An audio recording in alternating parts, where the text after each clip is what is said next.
السلام عليكم ورحمة الله تعالى وبركاته. إخوتي إن شاء الله تكونوا بخير. عيد مبارك للجميع، تقبل الله منا ومنكم. اللهم اغفر للجميع. جولة في السلكة كالمعتاد. اليوم الحمد لله عندنا خبر باهي الإخوة.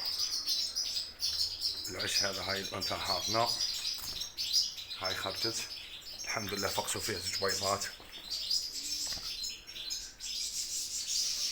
ها هم إخوتي، عندنا زوج فراخ الحمد لله يا رب. اللهم بارك وسخر للجميع. الأعشاش الأخرى إن شاء الله هذا العش بعده بيوم ولا بيومين. هاي الأنثى حاضنة فيه، بعده بيوم ولا يومين إن شاء الله يجدوا يفقسوا، والباقي من وراهم إخوتي. الإخوة، فيما يخص دوك فقس الفراخ ما تبخلوش عليهم بالأكل. هاو الشوك، الوردة البنفسجية، التيفاف، خاصة التيفاف إخوتي. الناس اللي تشكي من النقطة السوداء ويقول لك الفراخ ومنها تيفاف، يلعب دور كبير. عندي مدة 3 سنوات الحمد لله يا رب ما عندي حتى فرخ مات بالنقطة السوداء، ما نعانيش من هذا المشكل طول. هذا من التغذية الطبيعية، الأعشاب البرية، الشوك، تيفاف والحريك. دوكا باش يطعموا الفراخ نستعمل انا البيض إخوتي.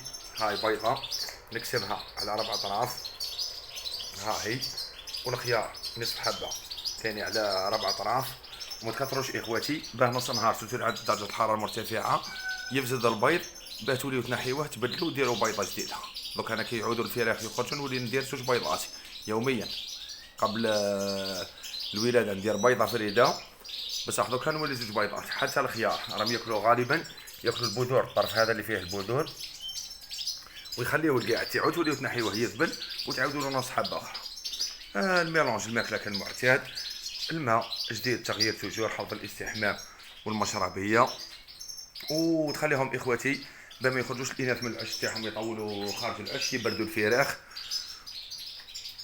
ماشي مليح عليهم. يسمى من المستحسن تخليهم سورتو دوكا في الفترة يسمى اللي يخرجوا فيها الفراخ إخوتي، ماذا بكم ما تطولوش عندهم. هاي الأنثى الأخرى اللي حاطنا، هاي ما تحركش سماني قريب ليها، بس هكذاك، وهي ماهيش خارجه من عشها. الاخرى خرجت من العش تاعها، تسمى ذا بكم ما طولوش باه الفراخ ما يقعدوش يبردوا. نتمنى التوفيق ان شاء الله للجميع، ان شاء الله موسم موفق للجميع اخوتي، وعيد مبارك للجميع. نزيد نعودها مره اخرى، تقبل الله منا ومنكم اخوتي، والسلام عليكم ورحمه الله تعالى وبركاته.